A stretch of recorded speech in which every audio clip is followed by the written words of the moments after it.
An adventurous couple finds love in a small town. He was very outgoing, was able to make her laugh. But charm and good looks can only last so long. How am I supposed to get pregnant if you're not even here? He was just kind of an absentee husband. She say I'm not dishonest. I told you that I'm messing around. And when love runs cold, the consequences are chilling. This was a prolonged physical altercation. Exit the vehicle now! Get out the car now! Love may be blind and marriage bliss, but divorce is murder.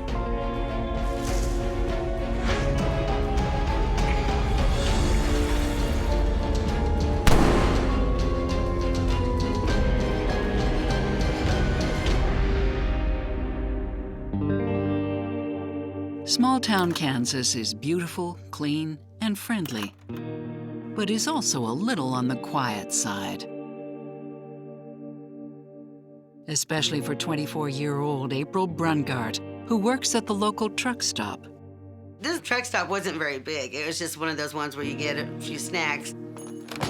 Ah, there you are, finally. So I'd come over there and keep her company. Page 25. Oh, so hot. Those eyes. Most of the shop's customers are truck drivers on long hauls, and they can't resist April's charms. That is good jerky. Enjoy. You know, when you go into a store, she's like, hi, how are you? Very polite, very friendly. That wasn't just her being customer service at work. That's just how she was. She was just very outgoing, caring, always made people laugh. She would give you the shirt off her back to make sure you were taken care of. Brad comes walking in, and his eyes, when he looked at you, they just sparkled, you know, and so you couldn't help but sparkle back. Hey, it's been a while. How are you doing? I'm a world better now that I've laid eyes on you. I bet you've used that line on every girl from here to Nashville. Nah, they get the standard lines. This one's from the heart, freshly baked for you. Oh, that is 100% a dad joke. Guilty as charged. Initially, he was interested in her because she was very beautiful. There was a 15-year age difference between the two of them. He was there quite often, you know, he's a truck driver, and he went through quite a bit. But there's a catch.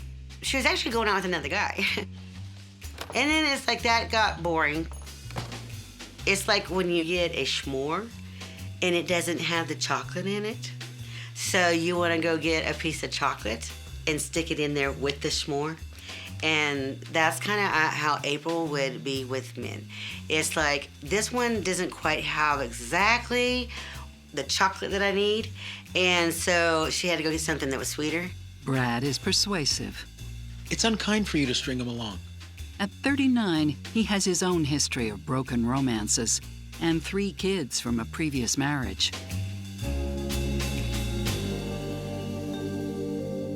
But for Brad and April, that doesn't matter. So it works like this. Breaker, breaker. It's a go for Gremlin. Any good buddies out there? Over. Candy cane to gremlin. Over.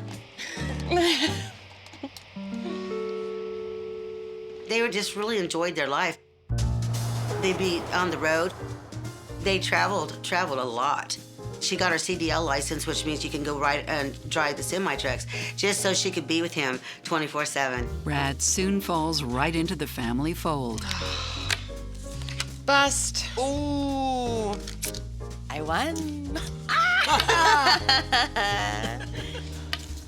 Oh, why did you fold? You would have won.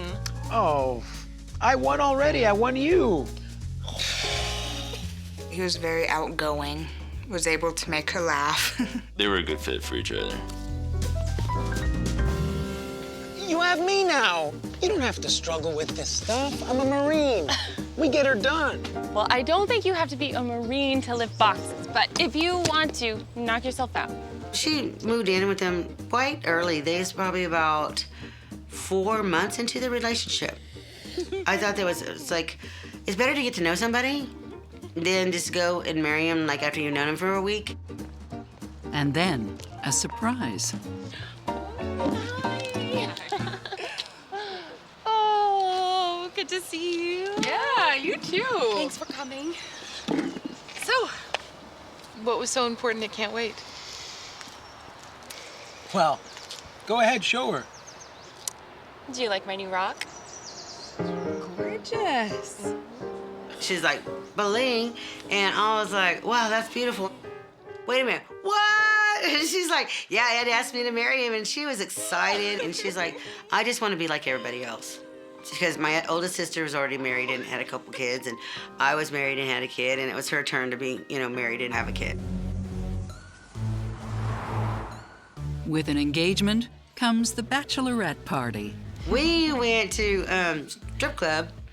And oh my God, it was hilarious. April, everybody had a good old time. But something takes the night in an unexpected direction. So, enjoy the men tonight and get ready for the ball and chain. Oh, hey, what's happening? I'm only 24. I feel like I should go out and do things. He's already almost 40. He's done everything already. What if in 5 years from now, I regret this? Or I go crazy thinking about all the stuff that I missed? There's only 2 questions to ask yourself. Is he kind? And do you love him? He doesn't talk much. Sometimes I feel like I don't even know him. He was very secretive, very secretive. And so I think that was something that April didn't really like. Oh. That's not the only reason. She would tell me, she's like, we're okay, but the fun's already starting to wear down, and I really don't know if I really want to do this and everything, because it's like, am I ready for just one man? Let's go back out there. Yeah, okay.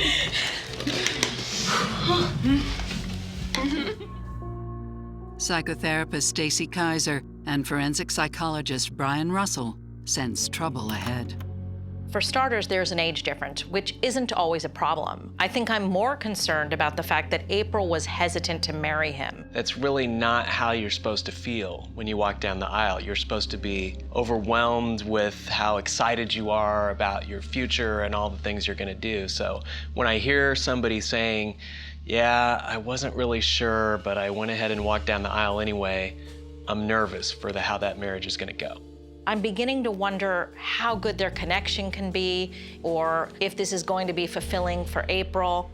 Although April has her doubts, her cold feet still manage to walk down the aisle. Guess it's time to start working on those kids right now. If this truck's a rockin', don't come a knockin'. It was at my grandpa's house in the backyard. We had decked it out, like they do for weddings. We put the cans and stuff on the trailer, so when they drove off.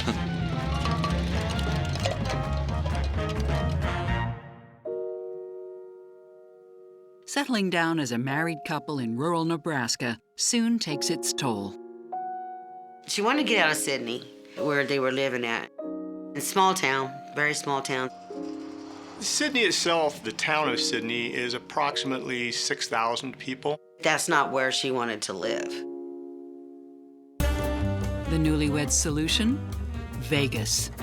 April and Brad decided to move to Vegas because of his job with Adams & Son, the trucking company. And the Strip has charms beyond the promise of better trucking contracts. They love to gamble, yeah. Every time Brad would go up to a slot machine, he would sit there and touch it, and then like this, and win. I was like, how can you be so lucky? But for all the glitz and glam of Vegas, the move doesn't disguise the fact that Brad is working a lot. He was just kind of an absentee husband. He spent the majority of his time on the road. She would talk about missing him and wishes that he was home. Hey, Tiger. Hey, baby cakes. Bad news, won't be home tonight. What? I thought you were in Reno and back today. I'm sorry. Well, not as sorry as me. Look, I gotta go. He was gone, constantly gone. And so she was very lonely. Loneliness is bad enough, but combined with the temptations of Vegas, it can lead to desperation. I said, you better watch what you're doing, girlfriend.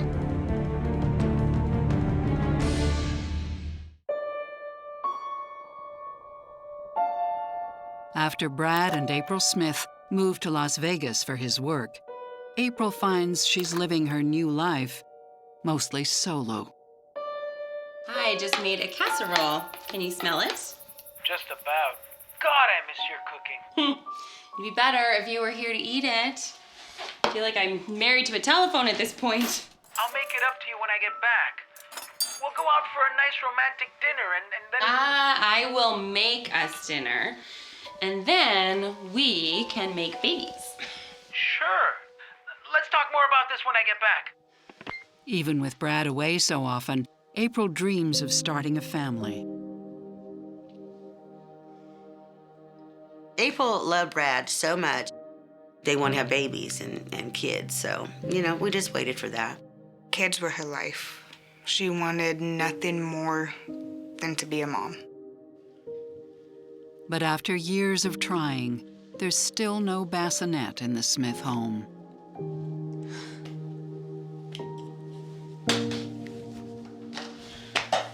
What is going on?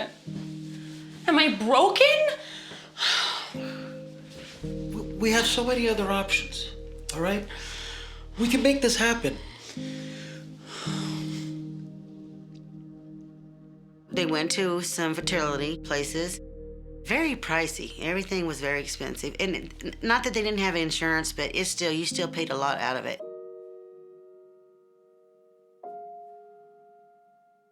She had to do the hormones, and then she had to take these shots. The challenges of hormone therapy go far beyond needles. When April was taking hormones, I called her the psycho bee. I'm sorry. It's not a decision I can make. How am I supposed to get pregnant if you're not even here?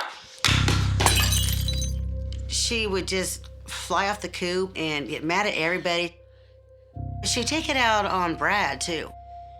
As the hormone therapy proves both emotionally draining and fruitless, the couple is forced to consider more dramatic methods. They did try one in vitro, and I'll tell you what, it was very expensive and it was very painful, very traumatizing.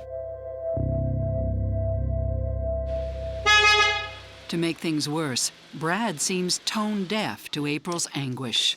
What is this? I don't understand. We don't need a car. Oh, it's not for me. My daughter needs one, so I figured why not? How Good much did opportunity this cost? Where did the money come from? She said, used all the money that we had for the babies and everything and spent it on a car. So what, you already have kids? So money for IVF treatments just doesn't matter to you? I'm the only one out of luck here, But babe, it's not like that. Babe! My view of Brad was just so high. Like, he was my little brother from another mother, And then all of a sudden, he turned into this, person I don't know. Brad's decision is a controversial one. On one hand, Brad is certainly entitled to want to buy his children a car. On the other hand, if you're April and you haven't had your own natural child, you would be angry about it.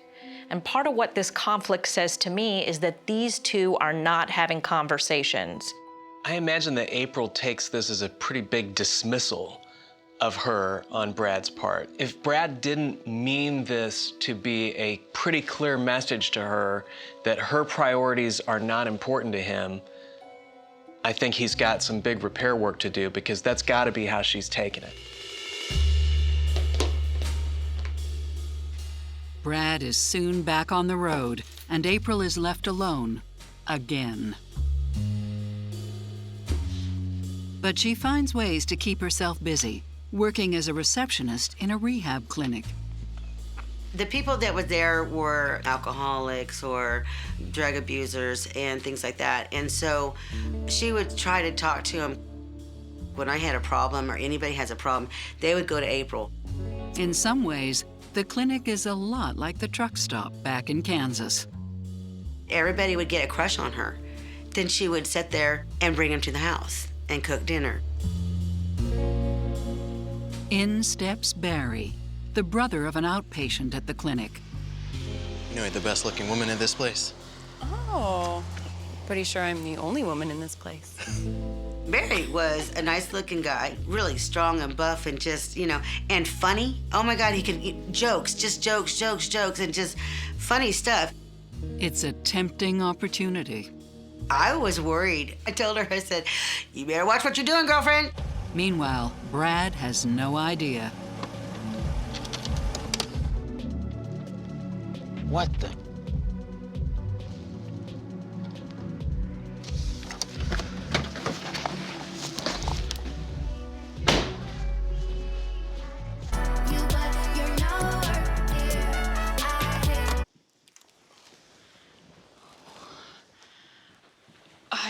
I can't explain.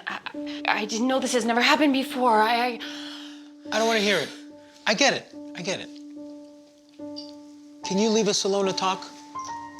Well, when he got divorced, because he caught his wife with another man. I get that you're lonely. Maybe you shouldn't be lonely so much. Maybe he doesn't have to leave.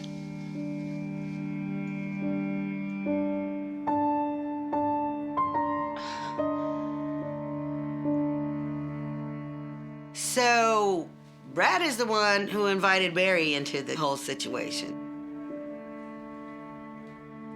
Brad and Barry, they said they're her husbands. My husband number one, husband number two. It's not exactly conventional, but it keeps April happy. The whole point was so that you wouldn't be alone while Brad was working. But unconventional solutions can have grave repercussions. This obsession she had with Barry was just, it was insane.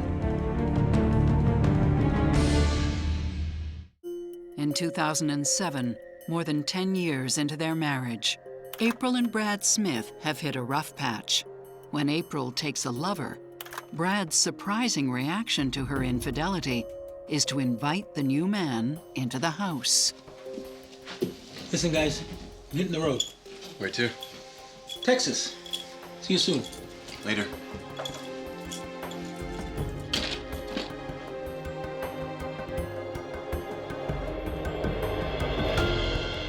It's tough to wrap my mind around why Brad would acquiesce to April bringing another person into their, not just their marriage, but into their home.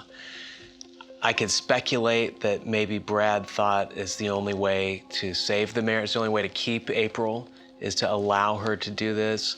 I could speculate that maybe at this point, Brad's kind of checked out of the marriage and he doesn't really care that much. Whatever his reasons are, the reality is there's going to be a day of reckoning for Brad, where he stops and looks at the situation and thinks, this probably wasn't a good idea. And whatever feelings come after that day of reckoning are going to create problems for the couple. And just when it seems things couldn't get more unusual for this trio, another unexpected opportunity comes along. I think we should do it.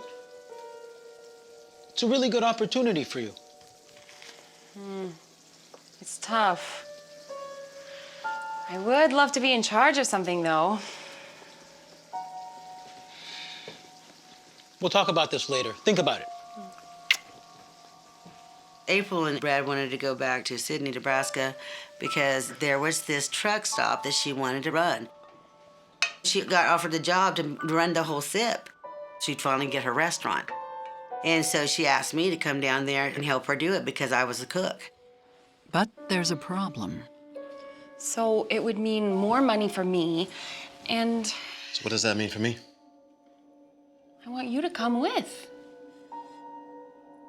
Barry was supposed to come down and work in the trucking because he'd been a truck driver before, and he was going to get a job too. So then she'd have both her husbands, the one she really wanted to be with, the one that worked the hardest, the one, you know, and it would be one big old happy family. Barry wanted to come down, and he said he was going to and made all these promises. I'm getting a plane ticket, I'll be right there. And so she thought, oh, Barry's coming, and then we're going to have, you know, our family back. He didn't come that day. We go back home to Sydney. April waits and waits, but Barry never comes. I think what hurt her the most was that he never said that he was not coming. He always gave her false hope. And April's resentment seems to always land on Brad. Oh, can't I have any privacy? Sorry, I didn't realize. You never do. But he's not her only frustration. So are her dreams of starting a family. Her whole life would have changed had she had a child. Brad really wanted to have more kids. He knew that that would keep April from looking somewhere else. A host of health problems destroys her hopes of having children forever. April had endometriosis, she had kidney stones, this poor child had diabetes. Then, the hardest blow yet, April is diagnosed with uterine cancer. There's only one solution. Her having that hysterectomy was very hard on her. Because I think that's when the reality sat in that I will never be able to be a mom. I will never be able to have those kids. All the steroids and all the stuff that she was taking and everything to have a child was needless. It was all needless. With her dreams of a family in tatters, April's marriage is not far behind.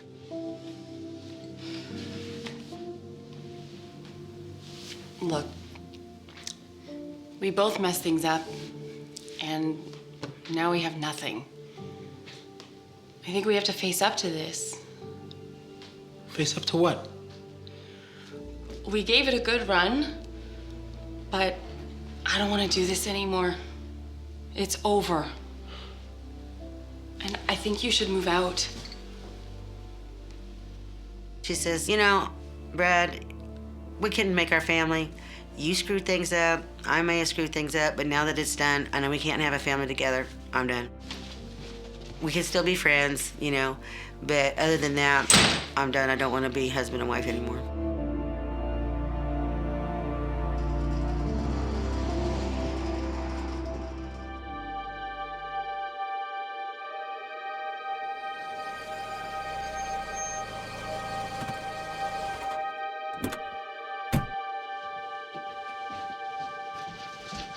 If you weren't here, everything'd be okay with me and April.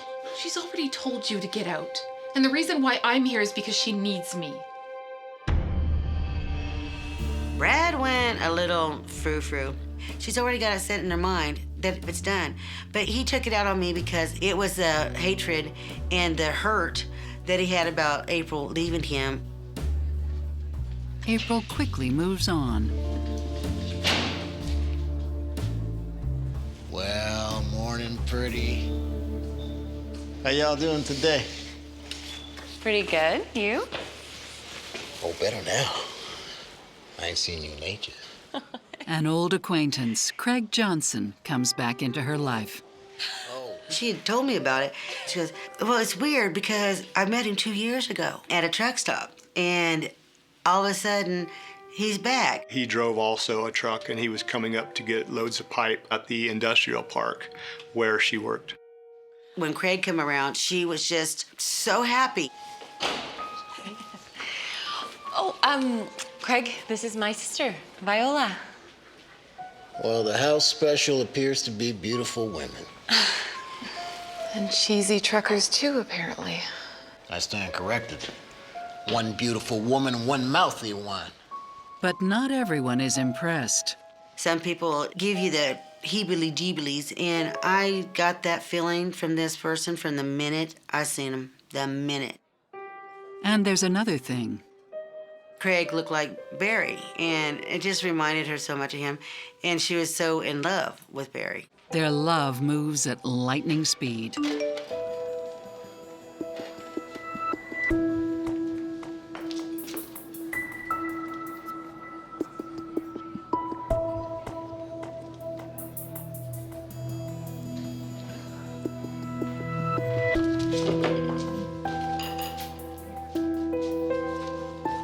I told April, I said, what do you see in this guy? And she was just, look at it. It was like a schoolgirl. I never seen her so giddy, so just, you know, oh my God, like she just found the love of her life again. You know what, hon? I'm not feeling great, and I think you got this. I'm gonna go take a nap. He brainwashed her so bad that I couldn't, you know, get through. It was like, knock, knock, anybody there? April, why would you want to be with somebody like this? I said, it's because Barry didn't come down here, isn't it? Well, don't he look like him? Don't he act like him? No. The guy was not funny. He was sarcastic. He was mean and rude. Even with a new man in her life, April can't quit her old flame. Brad still played a role in April's life. They talked day and night. If she needed help with anything, all she had to do was ask him, and he was always right there to help her. But yeah, she would always make sure, like, if he was in town and stuff, that he had food to eat, or she would, you know, put him a dish aside for him. There. Take that, and that'll fix you up. I miss you. Oh, I'm with Craig now, hun. You don't have to be. I'm not sure. Being with him is not what I expected. Well, maybe you can be with me again. From my understanding, he was hoping they could get back together. He loved her so much. As April and Brad grow closer, They had plans to get back together. Craig makes it clear that he's not willing to play along. You didn't leave Craig Johnson. You don't disrespect me. You don't leave me. I leave you.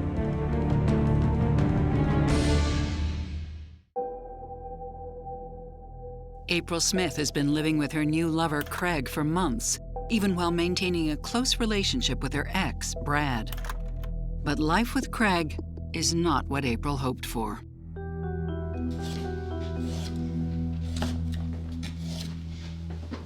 Hey, can you smell the turkey? Was that what you're wearing tonight? Well, right now I'm cooking. I was gonna change before everyone got here. Why? I don't know. It's not doing you any favors. What? I need favors? He was getting her all messed up. You know, 1 minute, oh, you're gorgeous. The next minute, you need to lose weight. Don't you dye your hair? Don't you wear this? Don't you wear that? I don't know why Brad wants you back. Oh, this again. There's nothing going on. We're just friends. Oh, please, you cook for all your friends? You don't cook for me much. Which is fine. It's your cooking's crab anyway. Well, if my cooking is so crap, why is everyone coming here for dinner? He's not a kind person. You know, you see her opposites attract. April was so nice, so sweet, and Craig was not.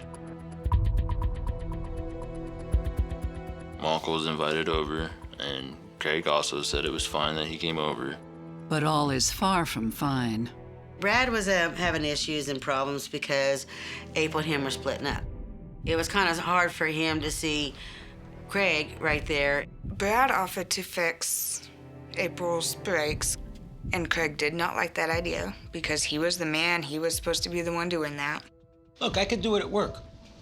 It's no big deal. It's easy for me. I'll just do it. Brad knew that Craig was not going to do it, just because it had been something that had been brought up numerous times before then. And then it was never getting done. It's no longer your place, man. It's not about that anymore. I like April. We're friends. We're family. We're all basically family here. Doesn't mean anything. He's just so fast. It would be nothing for him to do it. Sure. Hey, you want to make work for yourself? Go right ahead, man. Ain't no skin off my nose. I don't think Craig knew how to work on the van. And I think in his mind, that belittled him in April's mind. I find it interesting that while April appears to be very interested in a relationship with Craig, and that's her primary person, that she's still holding on to this relationship with Brad. It makes me think that she really is enjoying the attention from both of them, and that somehow whatever needs Craig is not meeting, Brad is meeting for her. I don't know really at this point in April's mind how much she really understands the fact that these guys think they're jockeying for position as her #1 man. If she's aware of that and she's enjoying it, then I think she's playing with some serious fire. Several weeks later, Brad makes good on his promise to fix April's van. In comes Brad, takes the van, puts on brakes and rotors, and fixed the van, and then he dropped it off.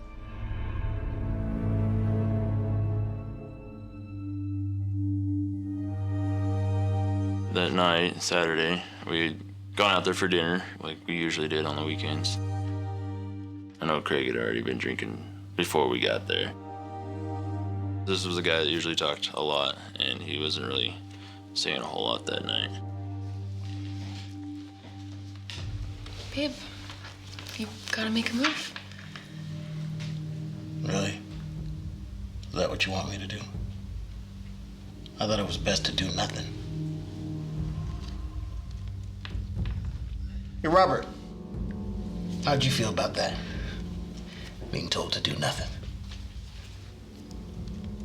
He did say something about if some other man came and fixed, you know, my wife's brakes, and I was just,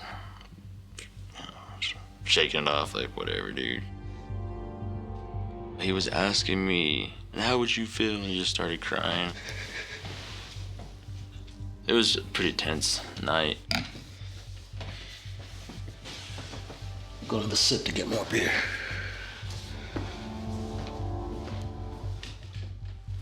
Are you okay? What's going on? It's done. We're done. What a mess. Craig's behavior is not the only strange thing about the night. I did see his bags by the door, and it kind of made me wonder exactly what was going on. I noticed it when we came in, because it was out of place, and she was very, everything has its place, everything needs to be in its place at all times. It seems like there's no place for Craig.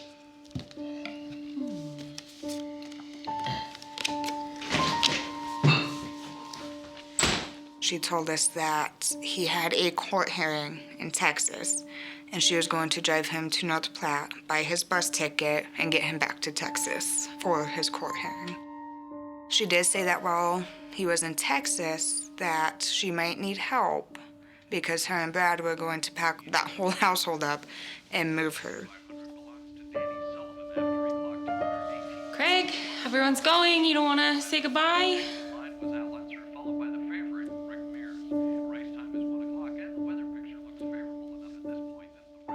Are you sure you don't want to come stay with us?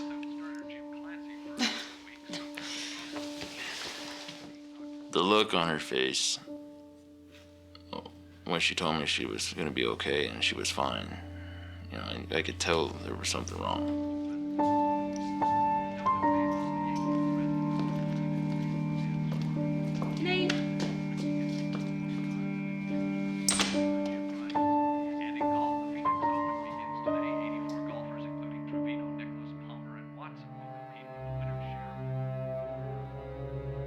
The next day, a worried Robert checks in, but April doesn't answer.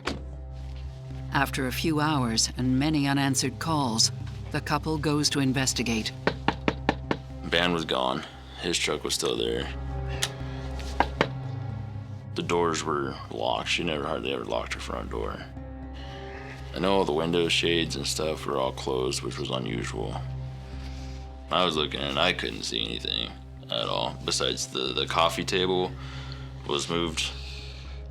That was very unusual for her not to answer.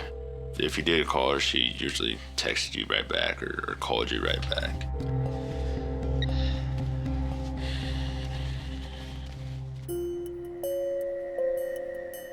The next morning, the sheriff's office received a call from the convenience store where April failed to go to work. It was basically, we call it a check welfare. Some agencies call it a well-being check. It's just basically that somebody's worried about someone else.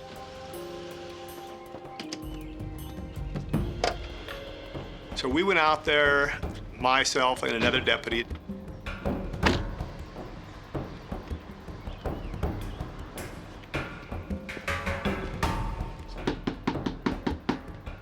And I go up the door and we check both doors, and we found the same thing that we eventually learned that Robert found. You know, it was locked up.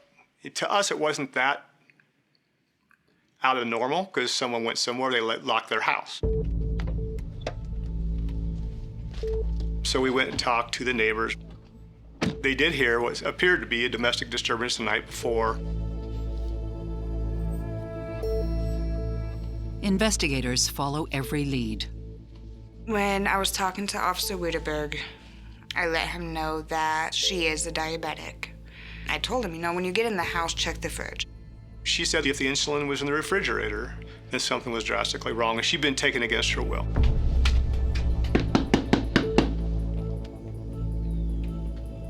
It's the Sheriff's Department.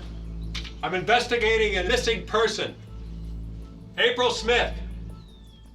I have two really small crowbars, and I put them in the door, and I had deputy pull on those while I used my foot to forcibly enter the residence.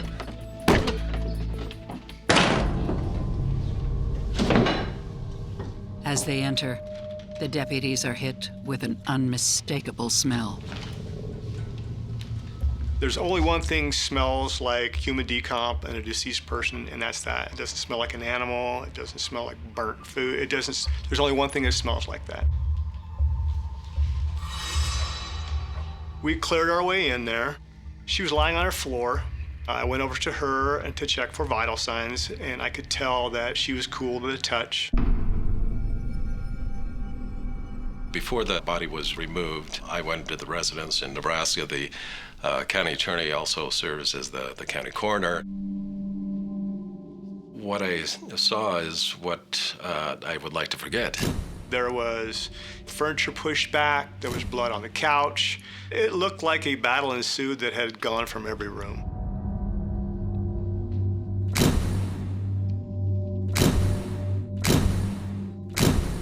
It was abhorrent. Saw ligature wounds. We saw defensive wounds on her hand as if she was trying to fight off an attack.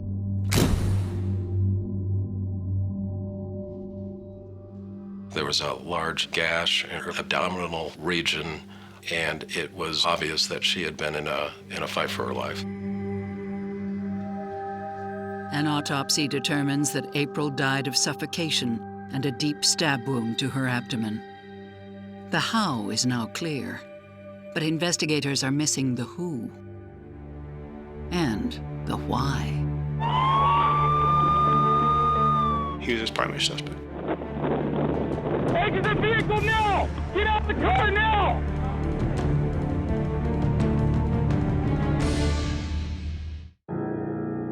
When April Smith is found savagely murdered, two names top the suspect list: her ex, Brad Smith, and her current boyfriend, Craig Johnson.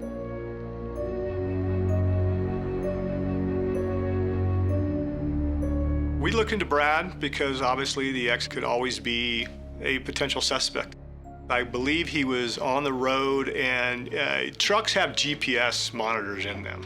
So unless he drove his truck somewhere and then teleported himself back and then teleported himself back to his truck, we eliminated Brad rather quickly. And Brad confirms that April was leaving Craig. Investigators suspect Craig must have gotten wind of their plan, but police don't have his side of the story. He's missing, and nobody could get a hold of him. He was his primary suspect. Once Craig Johnson become a suspect, then we gotta know everything about him. We gotta know more about Craig Johnson than Craig Johnson knows about Craig Johnson. we started backtracking to where did he come from. And once we found out, we started talking to local law enforcement down in Houston County, Texas. What they learn is shocking. We talked to a sergeant down there and says, well, I'm kind of looking at this gentleman for a homicide of my own. Murder? Craig Johnson was suspected of killing a young female down in Texas, and the body was never found. As investigators in Nebraska probe Craig's past, a suspicious white van is spotted 1,000 miles away in Michigan. The deputy, he effects a traffic stop on this vehicle. The white minivan pulled off the side of the road, and deputies walking up to the white minivan, and the white minivan took off. Deputy radios in that he's avoiding police, evading. And when that call comes out on the radio, everybody's in the fight. Everybody's in the search, everybody's going. Turn off the car, do it now! Turn off the car and do it now! Exit the vehicle now! Get out the car now! Pull the door, pull the door. I'll keep running. Pull his ass out. Get down, get down.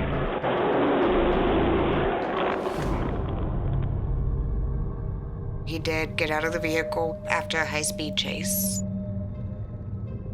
I guess there were stolen license plates on the van. And that's where they found, like, his bloody shoes and a bunch of bloody objects. Whose van is that? Whose van is that? So police put him in handcuffs, they take him back to a cruiser, and they put him in the back. Craig Johnson made this excited utterance of, I guess you guys know why I ran or that I'm wanted for a homicide in Nebraska. Craig is transported back to Nebraska and charged with second-degree murder. DNA results confirm the blood on his sneakers is April's. The case goes to trial 2 years later. Craig's story was that he'd come back, he had found her. He was just a black man in western Nebraska with a dead white woman. He pled not guilty.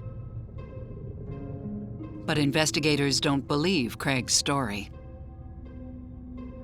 What, you think I don't know the second you're out of here, you don't go running right to him?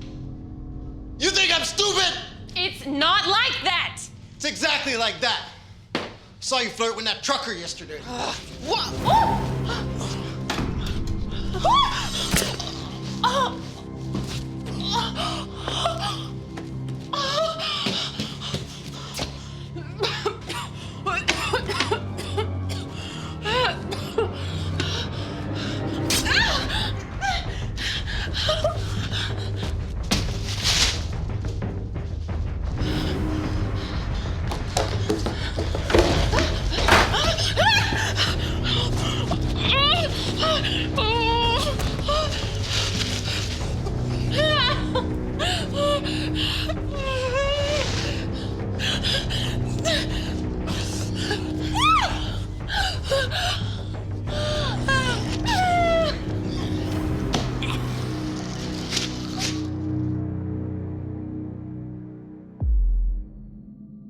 This wasn't like someone walked in and shot someone and they fell over dead.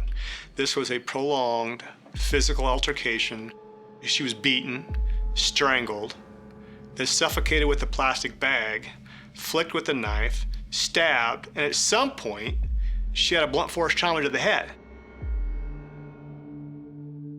Craig's murder of April has all the hallmarks of a rage killing, a murder in which the murderer wanted to inflict extreme suffering upon the victim in a very up-close and personal way.